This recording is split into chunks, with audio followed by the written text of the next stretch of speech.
Um, necrophilia. Keep going. What's the deal with that? I don't know. I don't know what we're doing there. I mean, What we're doing, I like actually as have a some. species? Yeah. What we, being Mr. King and I, are doing Oh, together you're collectively in this, participating in this act. Okay. in this journey that is reading a book. Takes Aren't two we to read all a book, kind Scott. of necrophiliacs in a way? We're all dying. I guess.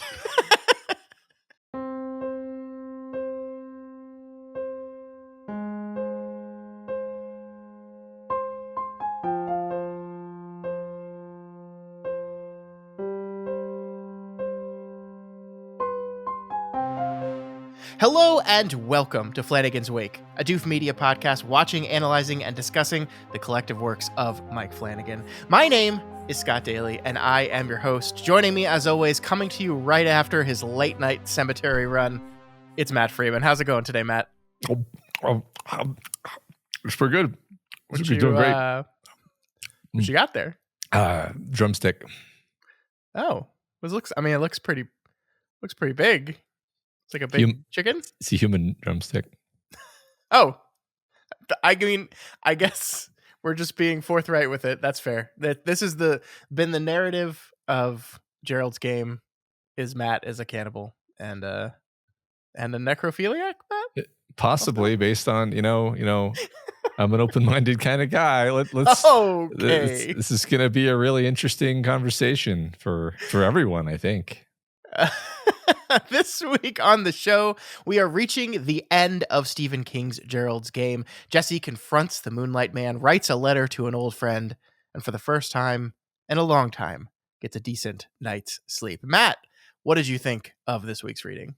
Well, it was great. It was a great resolution to this story. We like you just said, we see the final escape and final confrontation scene, which is this enormous emotional release after one of the most tense and harrowing reading experiences of my life.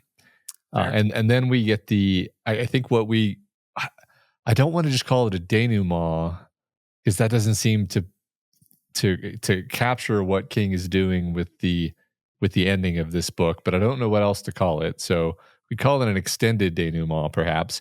And I think we're going to have a lot of fun talking about that, because, it's a very strange way to end a book, but I'm not going to say that I disliked it or that I found it didn't fit or anything like that. I think there's a lot to bite into there.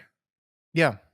I know exactly what you mean, and I agree, and I can't wait to really, really dig into that, like a drumstick in a cemetery. Exactly. I've enjoyed my time with this book. I think I said a couple weeks ago this will be my final time reading this book, and I plan to stick with that. I enjoyed my time with this book, and there's part of me that is glad it's over. We've got this week's episode. We've got one more episode next week, and then of course we've got to watch the film and talk about that. But I think this is a brilliantly written novel. That is one of the most difficult things to read ever, and covering it has been a challenge for sure. But I do think he sticks to landing here. I do, and we're gonna have a lot to say about Jobert, the character, the kind of reveal of the Moonlight Man, and the structure of how this denouement, for lack of a better phrase, plays out. But I think ultimately, in the end, it all works for me. Me too. All right. Before we get into those chapters, though, we did have one quick announcement for you folks. This episode is coming out the 20th of March, that Thursday. So if you are a patron, the next episode of our podcast talking about the TV show From, a couple episodes at a time, should be released for our patrons. That podcast is called Two, a From podcast. And it is we're covering episodes 7 and 8 of season 1 of From. That is live now on Patreon. That's patreon.com/doofmedia. So head on over there, pledge at those levels, unlock those episodes and all the previous episodes. I'm particularly happy with our conversation on episodes 7 and 8. I think that was a really, really good conversation that we had, and I think it'll be good listening. So if you haven't checked out 2, we strongly recommend you do so. Yeah, for that matter, if you haven't checked out From, I think I can now comfortably say you should check that out too, because I've watched 8 episodes of it, and I feel like I'm really, really enjoying what the show's doing. Yeah, yeah. Same. And next month, of course, we will be finishing up the first season and then moving on to season 2. So exciting time. Don't miss it. That's patreon.com/doofmedia. Yep. All right, Matt, chapter 34. The end begins. Jessie wakes up suddenly from her unplanned blood nap and realizes it's dark outside. The space cowboy has come. So I wanted to circle back around to our conversation last week about the Steve Miller Band song, "The Joker," that this whole thing comes from, and the idea that she calls him the space cowboy, and then she calls him the blank of love, right? Mhm. It really stuck out to me in this week's chapters. So the lyric in the song, just in case anyone has forgotten, is "gangster of love." He's that's what one of the things that the titular Joker in the song is gangster of love. But here in this chapter and the chapters previously and the chapters beyond, Jessie is again and again, and the text is again and again referring to him as, blank of love. In this moment, it's monster of love, but there's continual blank of love bits in there as kind of this recurring beat of description of the space cowboy, which I think fits into what Stephen King does with phrases a lot. We've talked many times throughout our course of reading and analyzing King books, is that he loves these repeat phrases, to kind of a well to kind of return to you know garner established emotion, and just repetition is inherently intriguing. I do love, like, just the idea of this Moonlight Man being a representative of love at all. I think is just fascinating in and of itself, right? Yeah, and the fact that Jesse connects him to love, to her Yeah. conception of love, which is highly messed up for reasons which are detailed in the course of this book. Hmm. Um, yeah, sure. I mean, I agree. I think that's much more interesting, I think, than just describing him in purely horrific terms. Which we do describe him in purely horrific terms plenty of the time. But I think, yeah, Yeah. these connection, connecting him to her father, connecting him to the idea of love, um, in a perverse way, is, I think, really powerful, and I think activates your emotions in a different way. Yeah. Yeah. I know we kind of talked about this a little bit last week, but I was thinking, um, one thing that you often come across when you're writing is, you can get really repetitive in certain situations. Like if there's a guy in your story, especially if you haven't named the guy, you run out of words real quick. There's only so many ways you can say the man, or the man in the doorway, or the man in the hall, or the figure standing in the Yeah. darkness, or you're just like, I really need to be reaching for some more creative nouns than this. And I can see, after writing 500 books, that maybe you would eventually decide to say, hey, fuck it. The nameless interloper is the space cowboy, Super Saiyan of love, because like you've run out of things, and you just don't want to be repetitive. I think, I'm not saying that's all there is to it. I think what you just said is really interesting. But I do think, like, just in general, one of the reason King does these twists of language is he's honestly just trying to make things more interesting for us, and not be repetitive and not be boring. Yeah, I think it can be both. I will officially throw a penalty onto the field for referencing Dragon Ball Z of all things here. That's really upsetting to me, and I think you know that. So Yeah. that's 5 yards for you. Not Well, good. it's meant to play your emotions like a piano, much like Stephen King. So Well, this is very upsetting. I'm not happy with this. good. That's the goal. So Jessie hears the dog howl and then knows the Moonlight Man has returned. She stands up off the bed and tries to get a hold of herself. And that's when she smells something, Matt. She did take a deep breath, and the smell she drew in with the air was one she knew. It was like that flat mineral smell which had haunted her all these years, the smell that meant sex, water, and father to her. but not exactly like that. Some other odor or odors seem to mix into the version of it. Old garlic, ancient onions, dirt, unwashed feet, maybe. The smell tumbled Jessie back down a well of years and filled her with the helpless, inarticulate terror children felt when they sensed some faceless, nameless creature, some it, waiting patiently beneath the bed for them to stick out a foot or perhaps dangle a hand. So I had to pull this because Stephen King channels his old Pennywise, Yeah. some nameless, unknown, helpless it. Hmm. I love this. The smell we learn here, by the way, eventually is just rot. It's rotting flesh because, as we'll learn, Joe Bear keeps a necklace of dicks around him. Great guy, just really solid guy. Glad he's your best friend, Matt.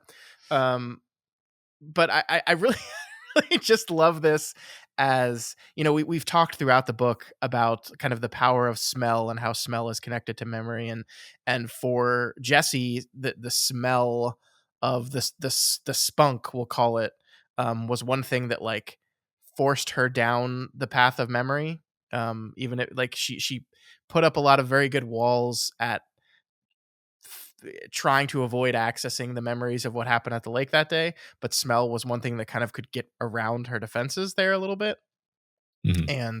And here we see again this power of this smell, this smell that returns her to very childlike just terror, and a terror that I think we all remember, right? You and I have talked about this before, like the terror that you experience as a child is unique and horrifying.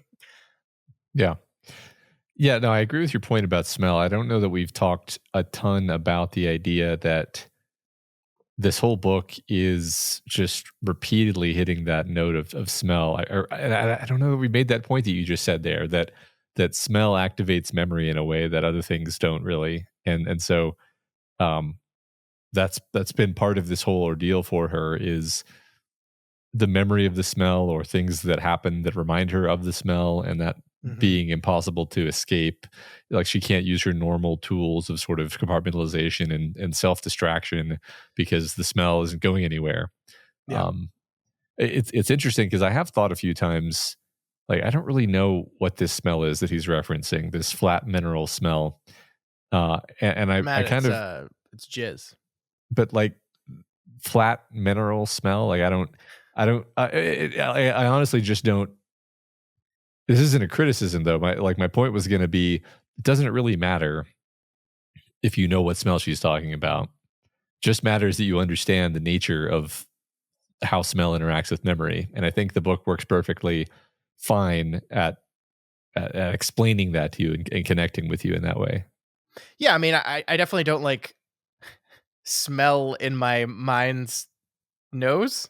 The smell he's referring to here, right? Like, I mean, I think sex has a very specific smell. Spunk, as it's called in this book, has a very specific smell, and even like lake has a very specific smell. And I feel like a lot of this is kind of a combination of all those things, all those smells, to make this one very specific smell. Which, I mean, I think describing it as minerally and coppery and odd, I think works.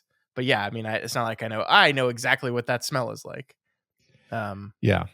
yeah, Well, I think the fact that it's never bothered us and we've never mentioned it is kind of what I was getting at. Is you don't sure. need to know.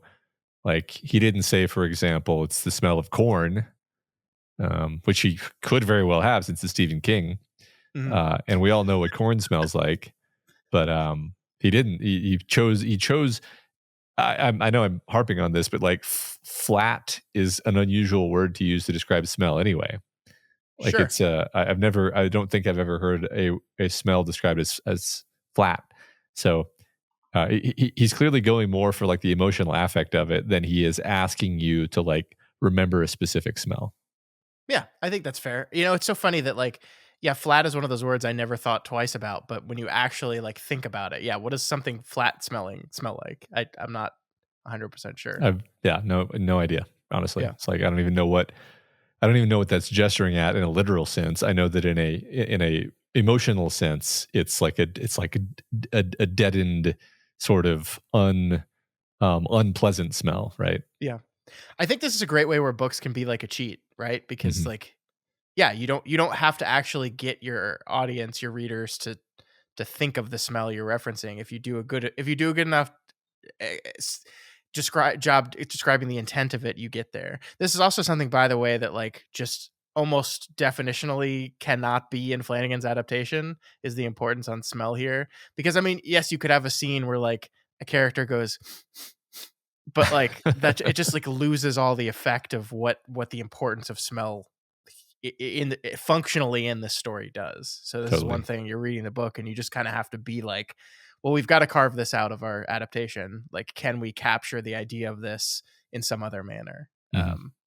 Which is interesting. I mean, this is we're going to be talking a lot about the adaptation here in a couple weeks, and the adaptive choices that Mike Flanagan made to make this story work on the screen.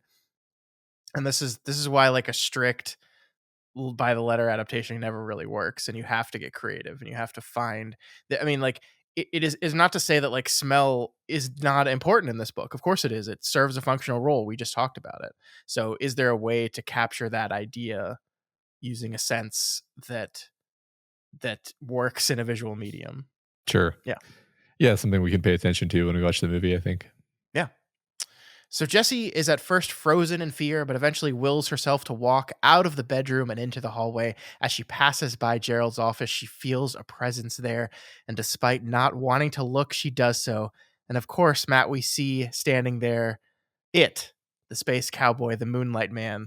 And once again, the book is forcing us to draw a comparison here, right? This man is meant to emulate the other men in Jessie's life. First, Tom, through the smell. We just had how the smells are similar but not the same. And now here he's in Gerald's office. He's sitting here waiting in Gerald's office. He's standing behind Gerald's desk next to Gerald's chair, right? The message here couldn't be clearer, I think, of making the Gerald connection. Like, why is he here? Why is he in this room? Um, and that's why. But what a terrifically terrifying scene of like willing her head to look, knows that he's there, but doesn't want to look, but has to anyway. Yeah.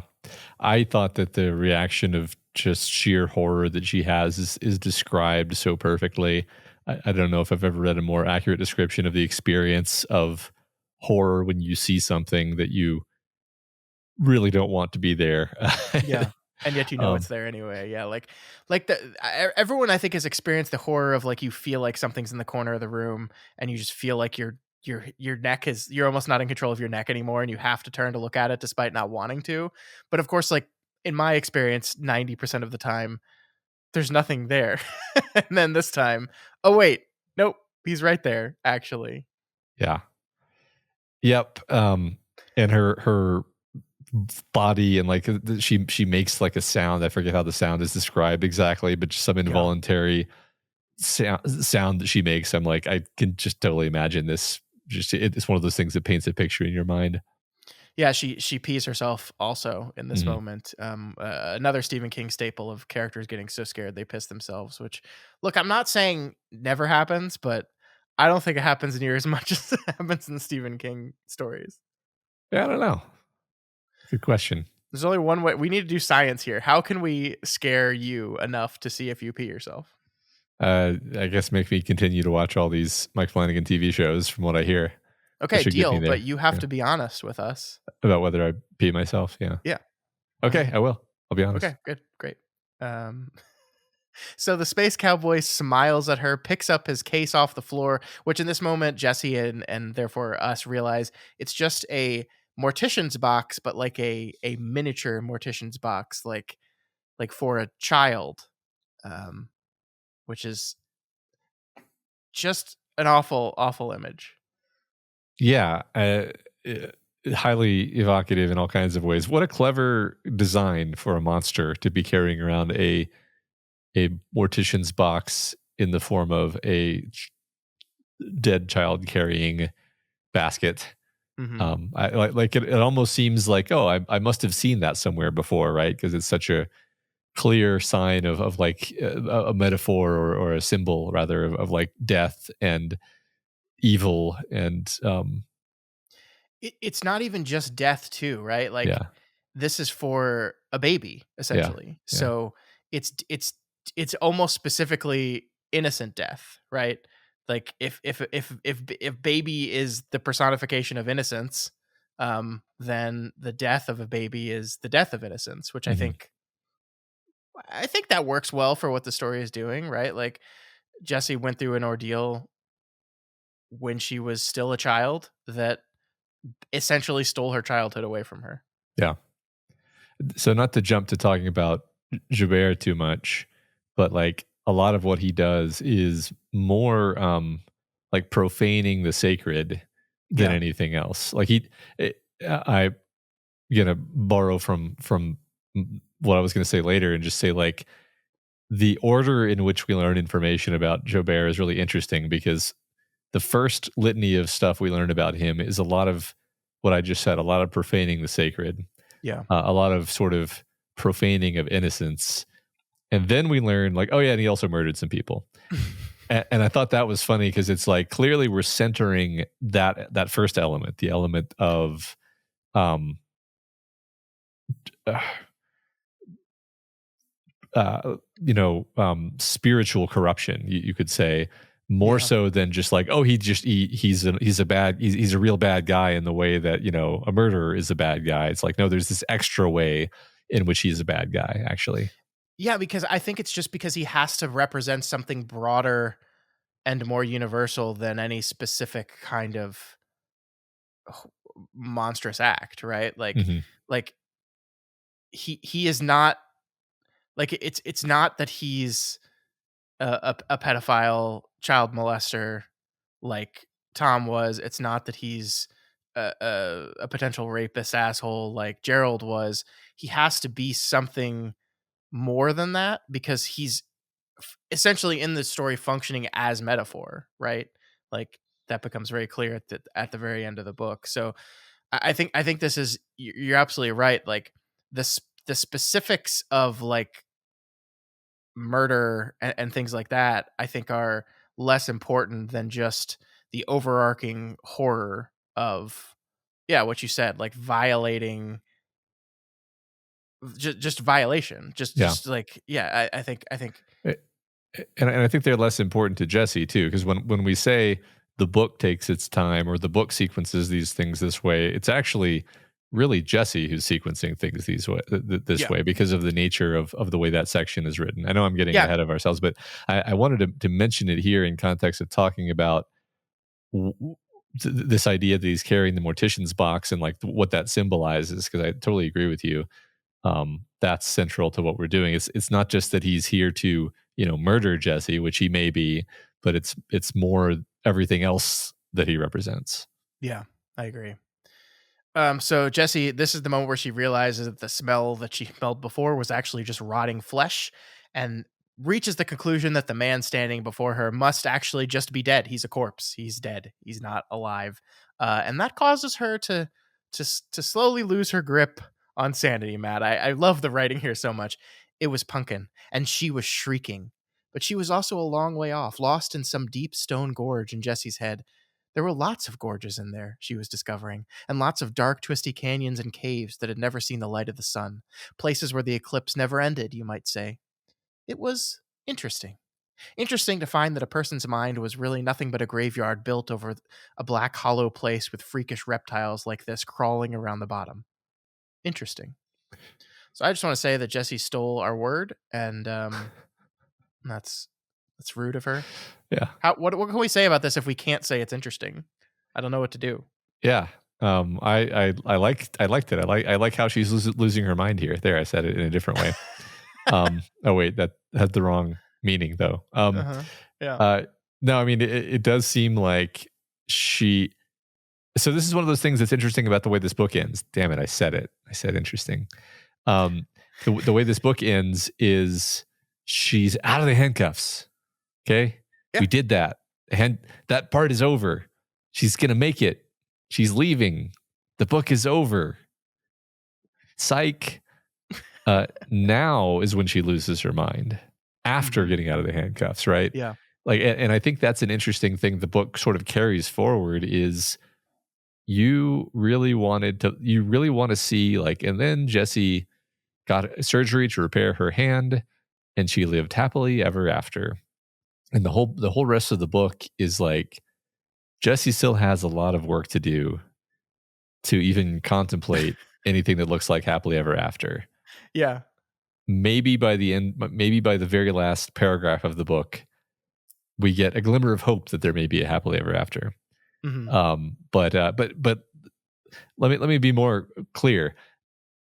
By situating her mental disintegration after she has actually successfully escaped, I think we're highlighting what, like, the way trauma actually is, the way the trauma per se doesn't really kick in until after the ordeal is over.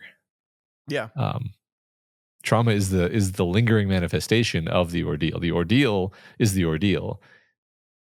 I think one thing that Joubert symbolizes is, the lasting nature of trauma. Yeah, I think you're right. I mean, we'll get there in a bit, but the idea that he's there, he's always there. Every creak she hears, every sound she hears is Joubert. He's there. Um, is a perfect representation of that. And this idea that now she went through this horribly traumatic experience as a child, buried it, and it ate her alive for 40 years, 30 years. And now she's gone through this second horribly traumatic experience that is directly related to the first traumatic experience, in that she had to revisit that in order to escape. But it's this whole other trauma in and of itself too.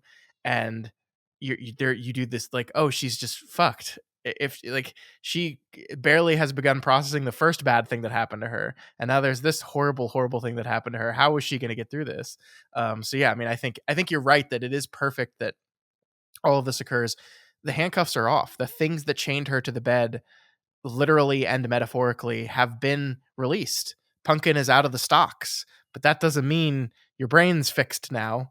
Not in the slightest, actually, because the Moonlight Man is still there, standing in front of you. Yep. Right. Yep, love it.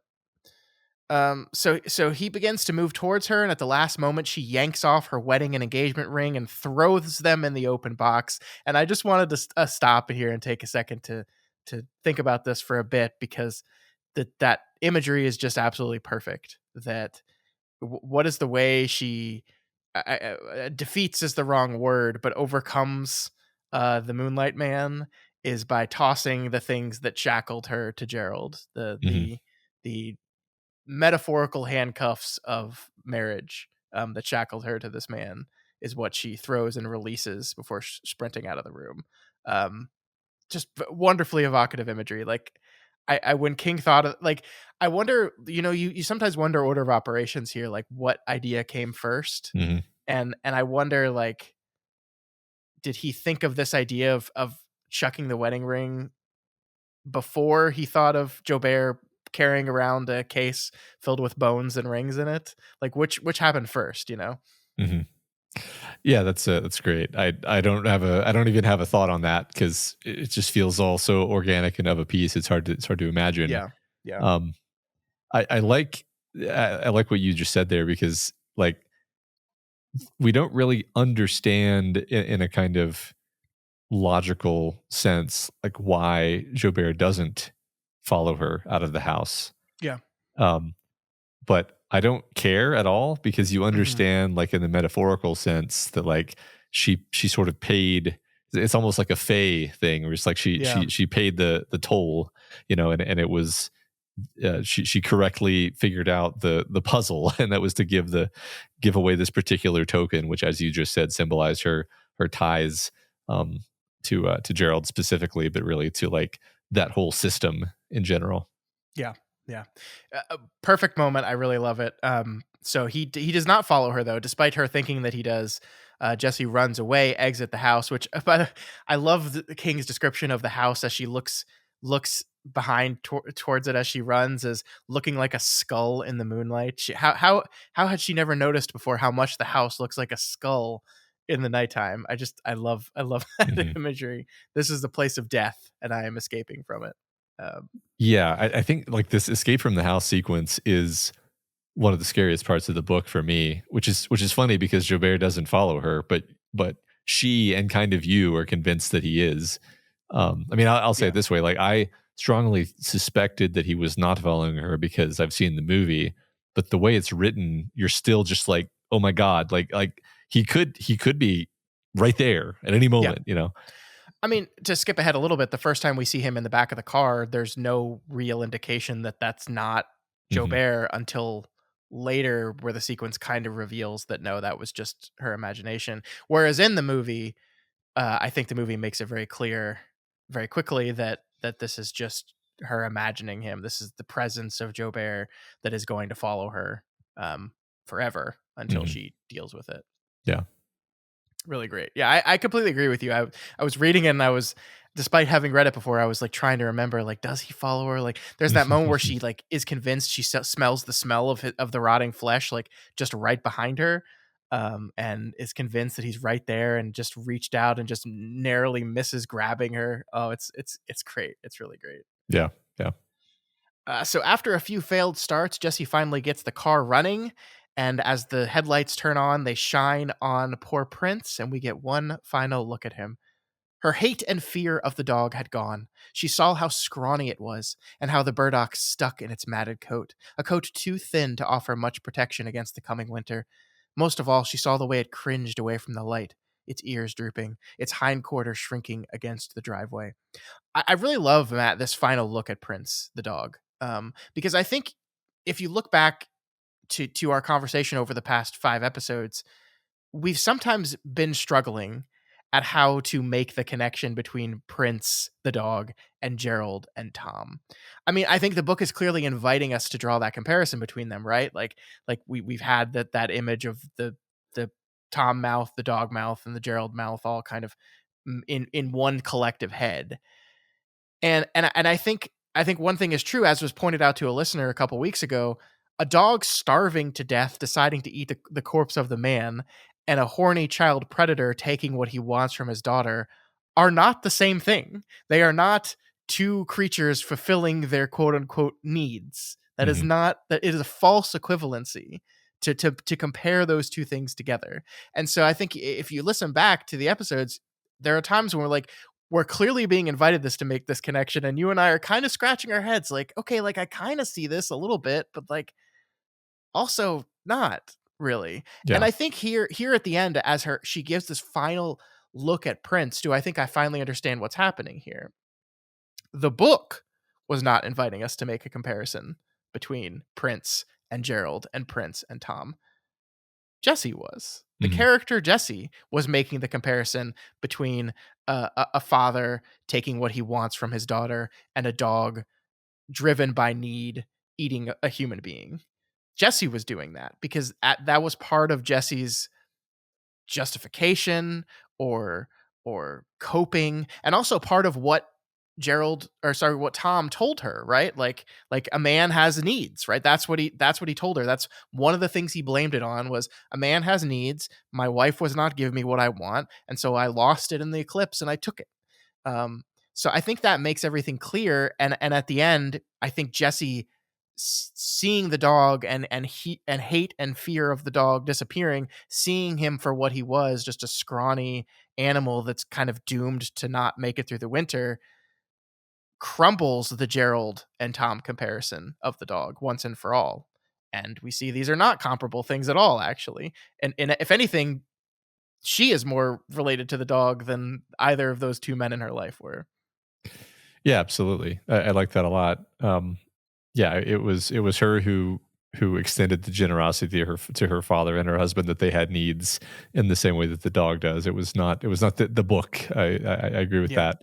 Yeah. Um, that's true. I think there's something that's kind of a slap in the face of the juxtaposition between us just having seen Jobert in the house, being like demonic, and then like immediately after that, we see the dog, who was also a source of fear for her, and now it's just totally, frightened, starving, pathetic, not a threat at all. She's not frightened of it at all, and the immediate juxtaposition really highlights, I think, what you're talking about.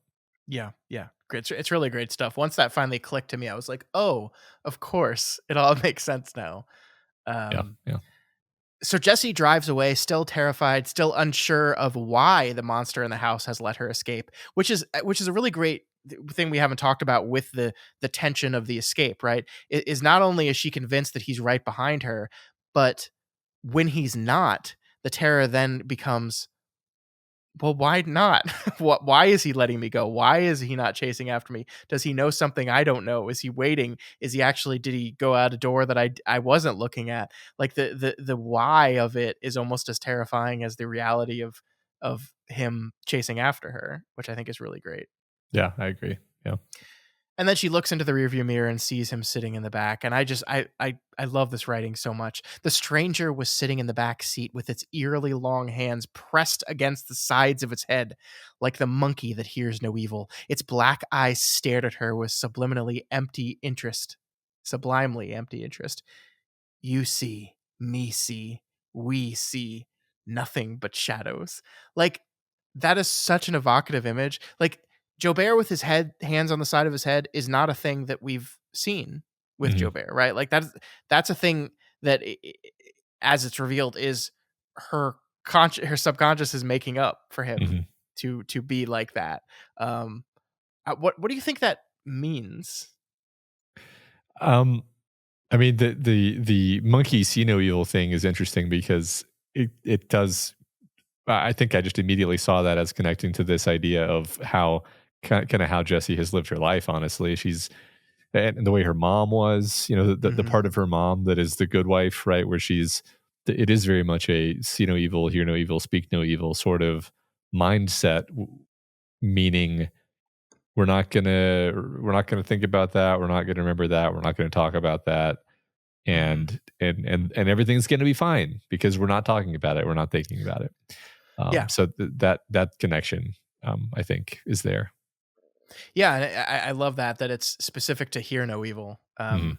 It's it's not see no evil, right? Like, and the idea that s- you almost can't even trust your ears or your eyes because it's just a shadow figure anyway. But specifically, you have to carve out what you hear and refuse to hear the truth. I think is Mhm. interesting, Yeah, yeah. and it goes to kind of the voices in her head being being that method of forcing her to face the truth is these voices that at the beginning of everything she went through protected her, were part of her coping strategy with what happened to her, eventually be the method through which she is forced to uh, deal with the things that happened. Yeah, yeah, right. So that is interesting because that connects to the fact that, okay, Joubert is not actually in the back seat, Yeah. meaning that she's hallucinating this much in the same way that she kind of borderline hallucinates all of her voices. So Yeah. she's doing this to herself.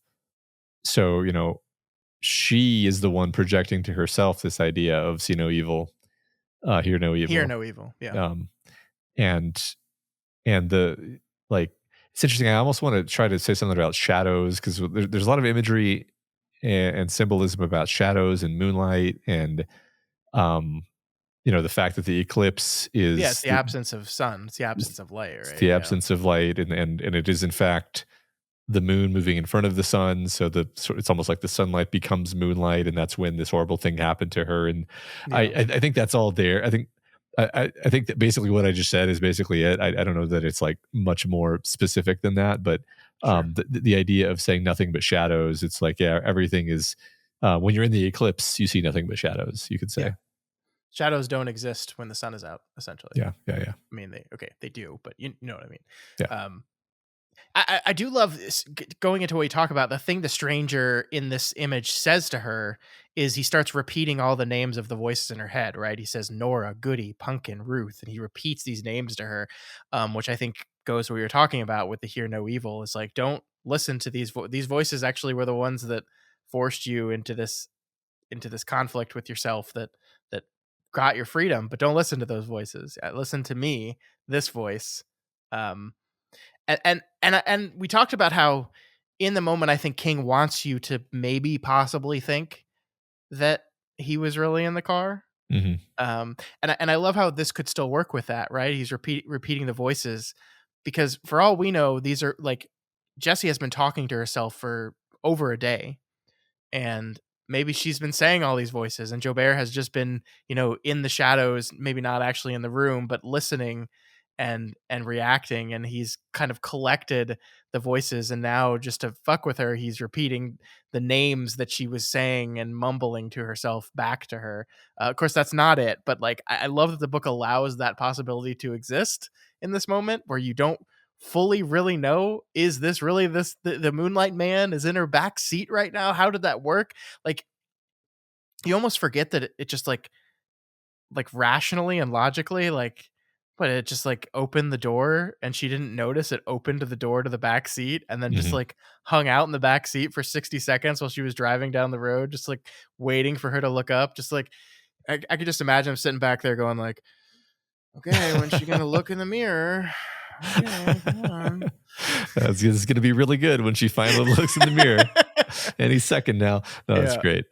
Um, yeah, it's interesting that I love that the book sustains ambiguity up until pretty much like even after this moment where you're like, this could be her hallucination. And by this, I mean everything All we of it, yeah. see. All of it could be a hallucination. All of it could be a supernatural presence. Totally possible. And it could just be a guy. And it turns out that it's a guy. But even up until this point, you're still not sure. And I think that's actually great. It makes it way more kind of uh, s- deeply horrifying Yeah. in a visceral way. Yeah, it's great. It's really great. So the chapter ends with Jesse passing out while driving. The car runs into a tree. Fortunately, the engine is still running, and as we leave the chapter, the back of the seat is empty. Which what does that mean, Matt? He just got out of the car. Like, she just Yeah. crashed and he's like, "Okay, Yeah. I'm done. Cool. Drop. Yep. Mission Gotta go accomplished. gotta go back to collect my penises." Yep. All right, chapter 38. So Matt, we time jump here, right? The chapter picks up 5 months later. It's February, and Jesse is in Portland, Maine, looking out the window at the sunny snow. Jesse laughs as she thinks of people living in a snow globe and realizes that this is the first time she has laughed since October. Oof, that's rough. Yeah. So this is where we say, what? You mean she didn't just snap back to normal and she's not just totally fine after she escaped? Yeah, What? the sitcom episode is over. She should be totally fine now. Yeah. That's how that works. She Sh- got out of the handcuffs, metaphorically. Fade in Lincoln Park and credits. Um, so we begin to see that Jessie is not doing great, Matt, shocking you and I. She has near constant nightmares about the events at the lake, which she calls the bad time. She mostly tells people she doesn't remember much of what happened, which seems to work as the generally acceptable reaction to trauma is memory loss. This, of course, we learn isn't true, though. Jessie remembers everything, every moment of her time at the lake house, and suspects in this moment that all people who live through such trauma actually remember it. She says, "Were you just lying, parachuter, that said you didn't remember your parachute not opening? Is that just a lie you made because you didn't want to explain what it was like to people?" I love this idea so much. Yeah. And this is what we said before when we talked about amnesia and how Yeah. trauma doesn't usually give you amnesia. I want to emphasize when I say that sometimes it does, okay, but usually it doesn't actually. We just have this kind of pop culture understanding that like it's super common for people to block things out, and it's like, well, the blocking out that it usually more takes the form of kind of what happens to Jessie, where she kind of always knows and always knew what her dad did. She just was really, really good at not thinking about it. Yeah. Not quite the same thing as not remembering it. I think you're right. Yeah. I think that is an important distinction, and I absolutely think that's what's happening in this book, at least. Yeah. Um, so we learned that she does keep her promises, right? One of the first things she does is reach out to Nora to help her processing everything. That's one thing she said, is she's gonna work through this stuff, and she's gonna even ask her old therapist to kind of help her through it. But unfortunately, Matt, Nora has died of leukemia. She died about a year ago. And the text says, with that news, Jessie is basically done with therapy. If she's going to deal with this stuff, it's not going to be through a licensed professional. And you're like, oh, fuck. That's not good. Yeah, it's interesting because at this point, the book has this really downer tone where I was almost Mhm. like, "Where are we going?" Again, I've seen the movie, and I know how the movie ends, but I didn't feel like the book was necessarily gonna stick to the same track. So I Yeah. was like, "Is this gonna is she going to, um is this book gonna end with her just kind of being locked in the struggle of this ordeal, much like she spent, the last 30 years in the eclipse? She's gonna spend the rest of her life with Jobert in the closet?" And it gives you this real sense of just hanging dread that maybe that is going to be the case, Yeah. because your life just goes on. And I love, and this is actually good because what it's doing is it's giving us that sense, and then it's saying unless she does something to make that not be the case. Yeah, right now, not Yeah. not back then, but even yeah, I agree, and I love the fact that hey, getting out of the handcuffs was not enough. Surviving, living was not enough. There's more work you have to do still, Hmm. and I think it's a perfect way of reintroducing us to the character 5 months on of yeah, she's not done yet actually. Right. Um, and we see here, Matt, at the end of this chapter, what she is working on. It is a letter to Ruth that is basically recapping everything that's happened through the story, and it will basically form the structure of the end of the book. The majority of the pages from now to the end of the story will just be almost an epistolary version of the letter that Jessie is writing to Ruth. And it's a surprising shift in the structure of the book, right? This is not something. It's not as if the entire structure of the story. It's like it's not a surprise reveal that haha, everything you've been reading actually up until this point has just been Jesse's letter to Ruth. No, it has not. Like there has still been a clear narrative voice, even if it's a very close third person one with Jesse. It's not as if that's a reveal that this has been the structure the whole time. It's just at the very end of the book we are making a turn into a different structural conceit to finish the book on. And I know you were an audiobook, so you didn't actually see it, but in the actual text of the book, it makes that very clear because the letter, the portions of the book that are the letter writing are in a different font. It's a bolder, separate font from the Mm, majority of the book. So that helps that's cool. differentiate it visually and also makes it clear that this is structurally different from everything else. Yeah, that makes sense. I think it was simply clear to me because she's writing the letter in first person, and the Yeah, and yeah, fair. but yeah, no, that's a cool touch. I like that. Mhm. So yeah, we enter into this. So what do you think? Like, are you surprised at the shift to kind of wrap everything up in this method? Do you think it works? Do you think it was necessary? What do you, I guess necessary is a bad question. But what do you think of this? Yeah, I mean, I think it works well structurally. I think, especially for the nature of the book up to this point, we switch from the internality of her trapped in a room thinking to herself to the internality of her writing a letter, Hmm. um, which is it's different, but it's on the same wavelength, and it, Yeah. it it doesn't feel like it switches to a wildly different book. To consider the sort of possible counterfactual where it switched to something very dialogue heavy, where she, for example, did go to a therapist, and so she's having this conversation with the therapist, and the whole book is a conversation with another person, and that person isn't just a voice in her head. That would feel like a totally different book. Whereas even the dialogue that does happen in these chapters, like where she's talking to her new lawyer, is it's framed in this particular way that makes it feel like the kind of interstitial flashbacks that we were getting when she was chained to the bed. So Yeah. it just feels coherent. Yeah, I like that and I agree. And also, I think it does also kind of show this perfect transition that the majority of the events of the book were Jesse's internal monologue taking the form of Ruth talking to her. Now, at the end of the book, as Jesse works towards some sort of processing a new normal, the book is now Jesse's internal monologue talking to Ruth. I love So that. I think that is an important flip of how things functioned. Yeah, that's great. I never quite put that together. I love that. All right, so Jessie takes her pain meds for her hand, asks her new housekeeper Meggie to leave her the food that she's brought in, and then gets back to work on her letter. And that's when we move on to chapter 36, where we are just now in the letter. The majority of the text of this chapter is just the letter itself. The letter to Ruth conveniently picks up right where we left Jessie. She has just passed out as the car crashed against the trunk of a car. She wakes up the morning after and is relieved to find the Moonlight Man gone. But we get this line here, this perfect line. That's what I need to make you or somebody understand. That's what I really need to say. He has been with me ever since. Even when my rational mind decided he'd probably been shadows and moonlight every time I saw him, he was with me.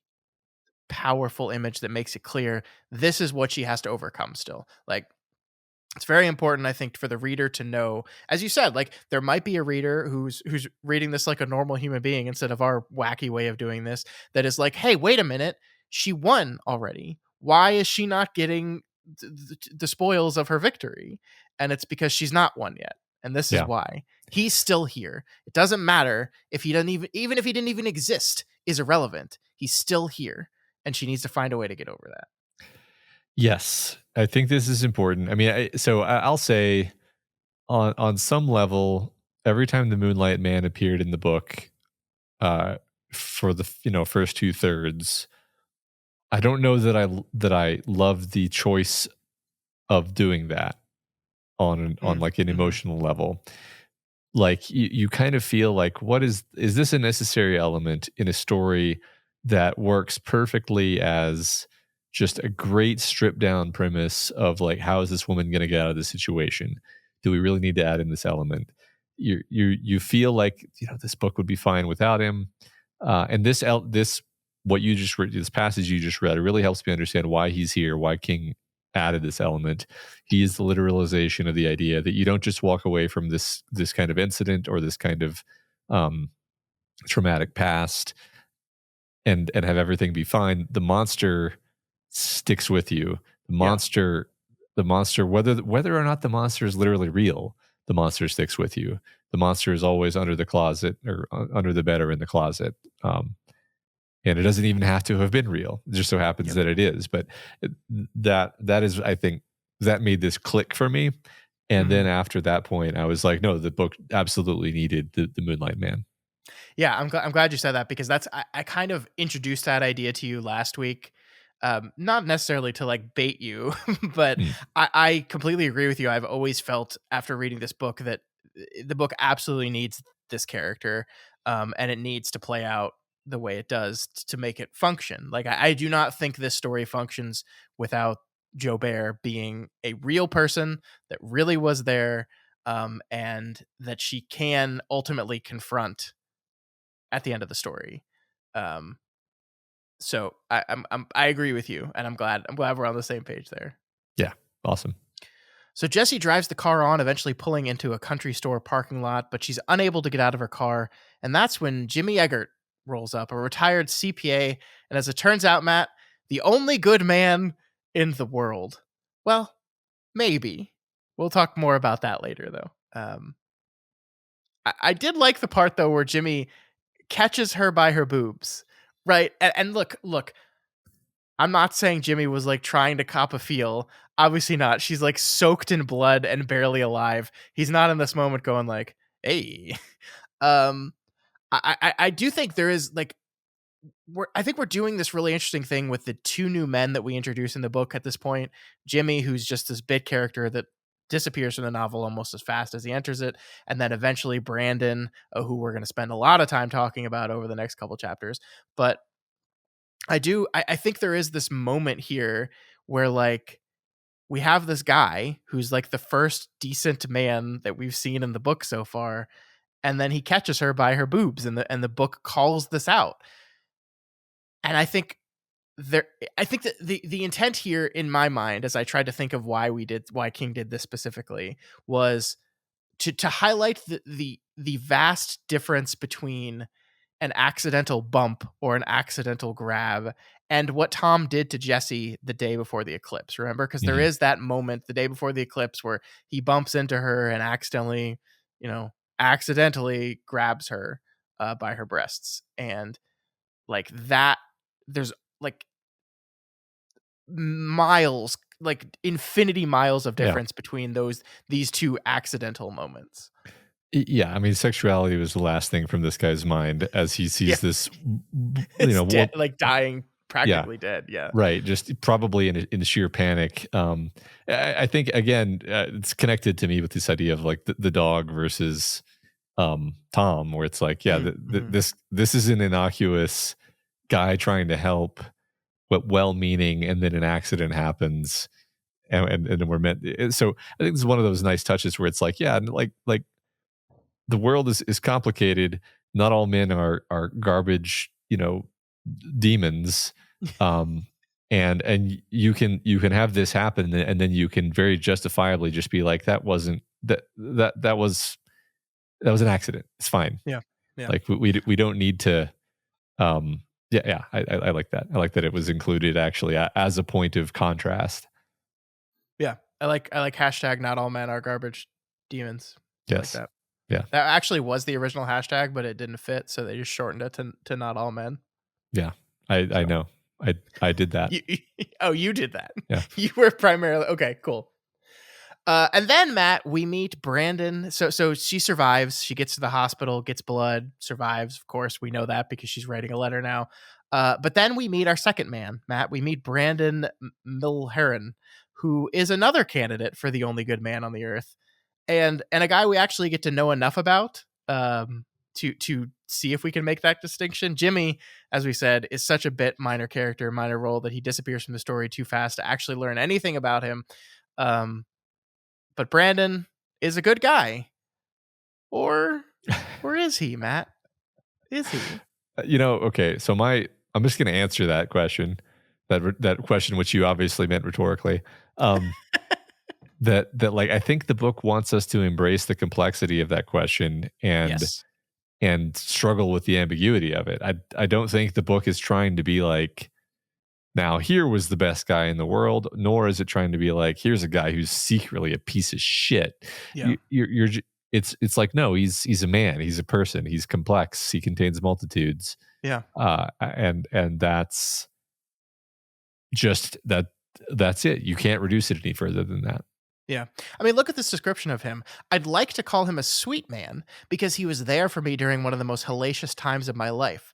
But sweetness isn't really what he's about. Seeing things through is what Brandon is about, and keeping all the sightlines clear, and making sure all the right ducks stay in a row. And that isn't right either. There's more to him than that, and he's better than that. So, yeah, like, look, obviously, Brandon is not a bad guy, right? He doesn't abandon a dog like that one guy we met. He didn't attempt to rape his wife that we know about or molest his daughter. So he's clearly like, of the men we've met in the story so far, he's the best one. And in all caps, the best one, right? Like that is inarguable, I think. But I do pick up a vibe from the way Jessie talks about this character. The careful way that Jessie talks about Brandon, and maybe the vibe that I'm picking up on is just this general caution that she has around all men now. This very understandable general caution. And this is another thing, by the way, that this being a letter allows us even closer into her point of view than perhaps the close third person that we had before was. We are seeing him entirely through her point of view. We never see this guy as even a narrator perspective of drawing our own conclusions from him. We are just seeing him through the way he is described in this letter. It just there are moments where I'm just like, it seems like his desires and align with hers in this moment, and that's what makes him seem good and helpful and there for her when she needs. But like, if the best interests of Jessie ever stopped aligning with the best interests of the firm, that Brandon would go with the firm. That's the vibe I get. And I don't know if that's fair or right, but that's just the feeling I get. Yeah. And I mean, I think I get the same feeling. I think maybe if I project somewhat, because this is like a really minor character who is simply not fleshed out enough that we really know what he would do. Sure. I think it's possible that like that would be a crisis for him. He wouldn't necessarily know what he would do in that situation. Hmm. Even Brandon himself might like. I hope that I'm gonna stick by the damsel in distress and be a man in the sort of aspirational sense. But maybe the pressure of the situation would overcome him and he would fold, right. Um, and again, these are the sorts of pressures and situations that people are put in all the time, actually. And sometimes they Hmm. cover themselves in glory, and sometimes they come out of it looking like a weasel. And you don't necessarily know which kind of person you are until that happens. Sure. um I think I did notice something specific about the paragraph you pulled out to read a second ago. You said he keeps the sight lines clear and he makes sure all the ducks are in a row. What kind of person keeps the sight lines clear and is concerned with their ability to have a sight line on the ducks that are in a row? Because he's a gunslinger, is what I'm saying. He's the like a lot of what we talked about is the idea of a gunslinger in King's fiction is not necessarily a like purely heroic person, Yeah. a Yeah. person who is able to get done what needs to get done. Yes, not necessarily somebody who's going to do it coming out smelling like roses.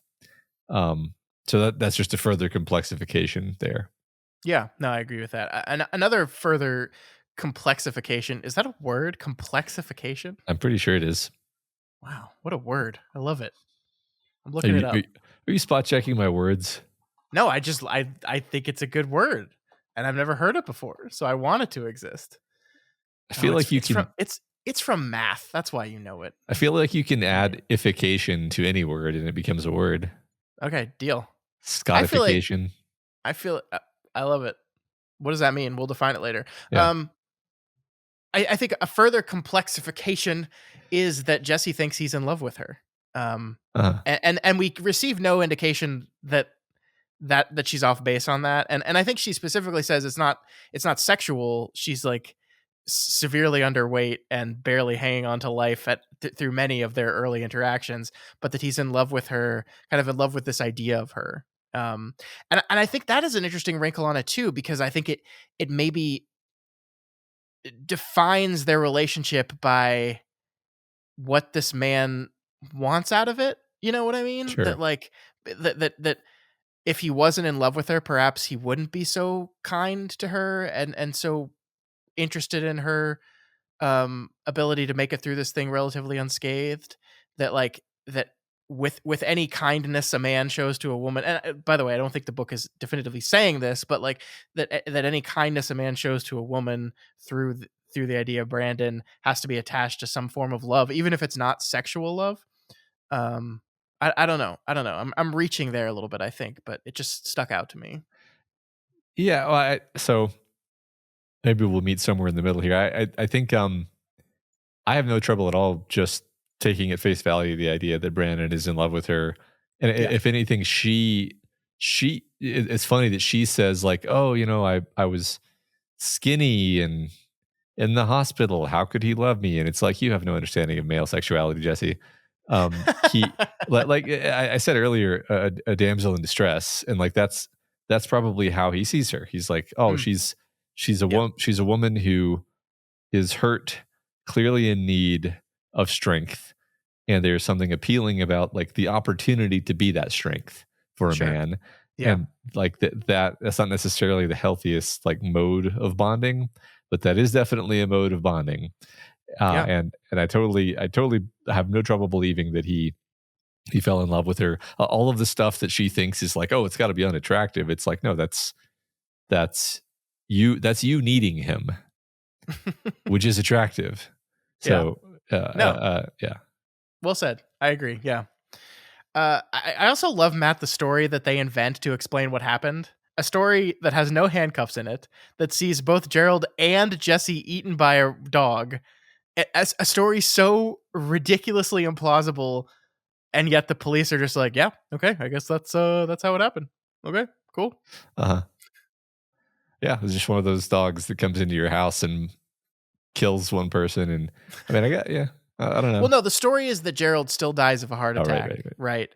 And she, in her like panic, like hits her head and gets knocked out, and then for some reason stays in and out of consciousness for for a day.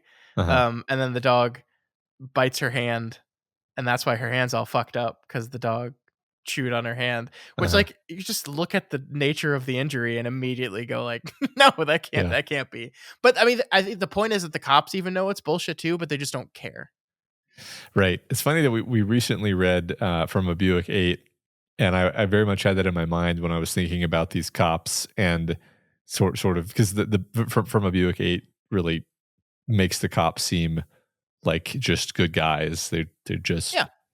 Mm-hmm. I kind of was like involuntarily imagining like those being the cops who who were helping her in this situation, and they were like, Yeah. looking at the floor, making eye contact with each other, and then just being like, yeah, it was the dog. The Yeah, we're just dog gonna did it ignore all. the two handcuffs we see still attached to the posts of the bed. Right. Yeah. It makes you Probably covered wonder. in blood. Yeah, yeah. The blood, the huge amount of blood coming down on this side of the bed next to the handcuff. Yeah. Um, I wonder how many other like official stories about crazy incidents are just like the PR massage cover for something like this. Yeah, I mean, that's the kind of thing that makes you wonder, like, just I'm not a conspiracy theorist guy, but like, yeah, like, you know, truth is told by people. So like we accept things as true based on what we're told so often. And yeah, I mean, all these things are massaged, right? Like Yeah. there's whole careers that exist to do that exact thing. So yeah, yeah. Right. Yeah. The utmost truth is often very hard to find, and that Yep. is the case here as well. And then, Matt, we come to the Moonlight Man. Jessie holds off on telling Brandon about him for a bit, but when no actual evidence that he was there or wasn't there at the lake house that day present itself, she finally tells him. He doesn't believe her at all, and at first actually cautions her from even mentioning him to anyone ever. His reasons for this are interesting, and this is what I want to get into. What he tells her is because under certain select circumstances, a hearty cry of booga booga can be seen as an act of first degree murder. So the intent here is that if there was another person there that day, it might weaken their story enough that they think she plotted with someone to murder her husband via heart attack and steal the insurance money for herself. So okay, Matt, Hmm. I'm not a lawyer. You're not a lawyer. And any lawyers listening, please write in and let us know if we're being stupid or not. But I have a hard time buying Yeah. this. The burden of proof to convict someone of first degree murder is so incredibly high. You would have to prove beyond a shadow of a doubt that Jessie was fully aware of his heart condition. Just saying he's fat and middle-aged and drinks and smokes is not enough, right? Like that's okay, you might be susceptible to heart. No, you would need to prove that she knew that he had a heart condition. And you would have to prove that she specifically orchestrated all the things that happened that day to trigger a heart attack.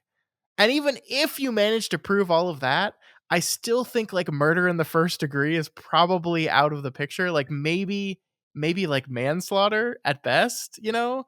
Like I just don't buy this. And like the question here is this king just like overestimating? By the way, I can't I looked it up and I cannot find an instance of anyone ever being charged with murder one for a heart attack. Like I think there are instances of people being charged with manslaughter. I can't find any convicted, but I just don't buy this. And is this king just like not knowing and not caring and just being like, this sounds good? Or is this Brandon kind of just bullshitting her a little bit? I think the second is so much more interesting to me. I agree. I had the same reaction to this, that it reminded me of Gerald making up a bunch of bullshit about how the IRS would come after her because Yeah. because the idea of both a man and a woman working was just so unusual that the idea that they make different amounts of money was just so beyond the pale that they would Yeah. definitely get audited. So better you just don't have a job at all, Jesse. Hmm. It really sounded like a bunch of bullshit to get her to shut up.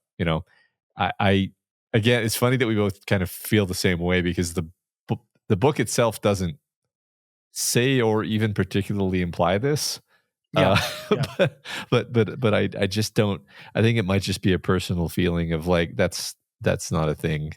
Yeah, I mean, That's not like there's a part of you that just thinks if King wanted you to take that meaning, he would have just had Jessie like cast a shadow of doubt on the reality of that situation. Just have her mhm, be like, I think he was just trying to get me to shut up. Like if that's what King is often very clear. So maybe this is not what he intended, but also, you know, death of the author. This is our read on something. I like it because you're right. I think I hadn't even thought of the Gerald connection, but I think that's very fitting. And Brandon, as nice as he seems, is a lawyer at Gerald's firm. He is a lawyer. He is his primary motive in all this is to look out for the interest of the firm, and the firm I think has a vested interest in her not making up crazy stories about a man with super long arms and a big forehead that yeah. was creepily in the house that day. I'll say what does make sense to me. Like I think this fixes it for me actually on the metaphorical level. So when Brandon introduces himself, he tells her, "I'm damage control." Right. Hmm. That's the description he uses. Yeah. And if you think about what Jesse's entire life has been, it has essentially been damage control Hmm. in the Hmm. sense of like I'm going to do what this guy is doing. Do what Brandon is doing. He's doing it in a very well-meaning way, just like one of her voices. Brandon's just like one of her voices. I never quite said that way. This is perfect. Yeah, keep going. Where he's like, we're not going to talk about this. It probably didn't even happen. And if it did happen, you'd just get in trouble if you talked about it. So we're just gonna bury this, and we're not gonna take any actions. I'm looking out for you. I'm damage control. I'm helping. And what this whole book has showed us is that's not helping. That is that is making permanent internalization of the trauma and the ongoing nightmare. And again, Brandon is super well meaning. Like that's the great juxtaposition. I think that's actually maybe why we go out of our way to kind of make Brandon seem like a good guy. Because he is. He's not trying to hurt her, but in effect, he is hurting her. And she has to fight him. She has to twist his arm to get what she needs, actually. Yeah. And the old Jesse would never have done that. Right. You're absolutely right. The old, like, just, I mean, you could see a version of events where she is just completely compliant with what Brandon wants, and maybe 5 years down the road they get married, and she's found a new Gerald. And this one's well-meaning and maybe a little bit better than Gerald, and doesn't have the flaws of Gerald that Gerald had. But yeah, it would ultimately destroy her. Right. I love that. I hadn't thought of it that way, but I think you're just absolutely correct. Yeah, because I'm thinking about how that he really wants to stop her with Jobert, and is like in those moments in the courtroom, like trying to physically restrain her from confronting Jobert, which yeah, again is well meaning, but the exact wrong thing for her. Yeah. Love it. Yep. And to complicate Brandon even more, we get this. He was smiling, but it was a less winning smile that time, I'm afraid. It was the kind of smile men always seem to get on their faces when they're thinking about how silly women are and how it should really be against the law to let them out without keepers. And this is what I mean, Matt. Like, this is what I mean about like how you get the vibe from Brandon, right? Like, uh, there is a part of me that goes, Brandon, finally a good man in this story. I, a man, have been looking out for a decent man in the story from the beginning. Thank God there finally is one. And then you get this stuff where it's like, oh, Hmm. maybe it's all of us, actually. Yeah. Yeah. Right. And I think the lesson Jesse has to learn is like, well, then don't leave it up to him. Yeah. Like Hmm. it's like you can't. It's not that he's a monster. It's that you can't leave it in his hands. You can't trust him. Yeah. He's not actually going to do what's best for you. He's going to do what he thinks is best for you. Yeah. And so you have to take responsibility for it. Again, simply because he's like dumb and doesn't take you seriously, not because he hates you and wishes you ill. Yeah. So. Yeah, I love that. I mean, I think that goes into the other quote I have here is Brandon thinks I did a damn good job, a damned brave job for a woman. Mm-hmm. And yeah, I mean, like, this is, it's so interesting. It's like, the point here is that like these men in her life have always, I'm trying to think of the right way to word this, like, wanted to quote unquote protect her in different ways, and also wanted to like have in certain ways like gaslit her into thinking into doing what they want her to do. And I've often tried to convince her that what they want her to do is exactly what she wants to do, actually. Like, that's what Tom did in the bedroom after the sexual assault, right? He manipulated her into thinking that it was her idea to keep the secret, that it was her idea not to tell, that it was her idea that we have to bury this, and it was a bad thing, but it's over and we need to move on from it. It was all him, but it was her idea. And the same with Gerald and Jesus, Gerald in the handcuffs, that Mm-hmm. she actually liked this and she was into it. And also Gerald in the job that you were talking about earlier, that like he convinces her, like, you don't even really care about this that much, do you? And here's another man, irregardless of what type of person he is standing there telling her the best way to move forward with all of this. And he respects her, he likes her, but he doesn't understand. He doesn't get it. Yeah. And so he can't help her through it. Yep. And the important thing, I think, is her realizing that, which is why she's writing this letter to Ruth, because she realizes Brandon, as well-meaning as he is, as in many ways open-minded and caring as he is, he's not the guy who I'm going to get to understand this. Yeah. And so she's writing this letter to Ruth. I think all this is summarized in this last little bit for this chapter I want to write. Terrible things happened in that house, Ruth. I didn't know just how terrible until later, and he didn't understand that. I told him the things I did in order to keep that terror from eating me alive, and he nodded and he smiled and he sympathized, and I think it ended up doing me some good. But he was the best of them, and he never got within shouting distance of the truth, of how that terror just seemed to keep growing until it became this big black haunted house inside my head.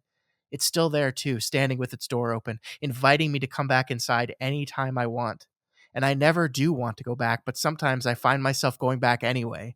And the minute I step inside, the door slams shut behind me and locks itself.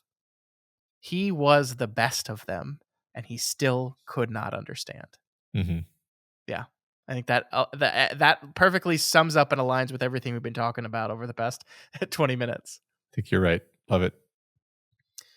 And with that, it's time for Jessie and us to talk about Raymond Andrew Jobert, the Moonlight Man. And we move into chapter 37, and we learn that the Moonlight Man was very real, Matt. And not only that, he wasn't supernatural, he was just a guy, a grave-robbing necrophiliac cannibal. So are you guys related, or what's the deal with that? Look, Scott, if I had known he was a necrophiliac cannibal, I would have cut all ties. Okay, I'm glad your line exists somewhere, but just it exists after cannibalism. There is a line, yes. Good. I'm glad. Definitely. So we learn, Matt, that Jobert for almost a decade continued to break into crypts, sleep with corpses, steal body parts, but the police just couldn't seem to catch him, and it seemed like they were kind of deprioritizing catching him, right? Yeah. Right. This is the part that I was referencing much earlier in the episode, where I point out that Jessie tells us a bunch of stuff that he did was extremely creepy, but basically, victimless, in the sense that it's like his victims are dead, some property damage, some desecration, dead bodies, like very gross. It pushes all of our like disgust buttons, but I'm like, that's that's not like, he's not Satan. And then only after that is it like, he's awful. He's murdered and raped people. Mm-hmm. He's the worst actually, and it's just interesting on multiple levels that we did it in that order. We already kind of talked about why Yeah. earlier. Yeah. I like that.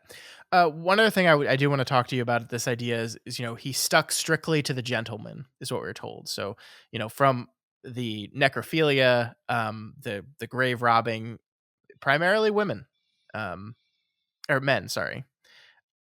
I'm very interested in what that means in the context of this story, right? Mhm. I think there's kind of a very well-worn trope that hasn't aged particularly well, that if you have anyone that's like, this is the Buffalo Bill of it all, right? Like Mhm. that if you have any crazy murderous person, they have to be crazy murderous and queer in some way, because that's just this weird thing that we don't understand. It's this thing that I don't think has aged very well, but I'm not sure if King means it in that way here, because I do think it's interesting that this, like, to answer the question of why did she get to live, um Jobert represents these men in her life, in her past, certainly. Um, but Jobert is also, because of his nature, one of the only men that is not interested in her in that way, Mhm. which creates an important distinction as well.